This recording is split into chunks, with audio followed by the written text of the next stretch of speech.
কাল ছিল জগদ্ধাত্রী পুজো, আর প্রতি বছর জগদ্ধাত্রী পুজোর দিনে আমরা এই প্রতিমাটি দেখতে আসি। কি এক অমোঘ আকর্ষণে ছুটে যাই বেনিয়াটোলা লেনের এই মায়ের কাছে। মায়ের অপরূপ রূপ আকর্ষণ করে আবাল বৃদ্ধ বনিতা সবাইকেই। পুজোটি আমার কাছে আরো একটি কারণে অত্যন্ত প্রিয়। বেঁচে থাকাকালীন আমার চিন্ময়ী মাকে নিয়ে প্রতি বছর এই পুজোটি দেখতে আসতাম।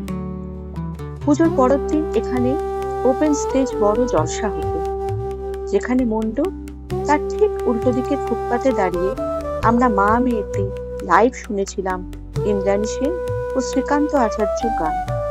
তাই আমার কাছে এই পুজো মানেই সেই সুখস্মৃতি, যা মনে করিয়ে দেয় চিন্ময়ী মায়ের সাথে মৃন্ময়ী মায়ের মেলবন্ধন।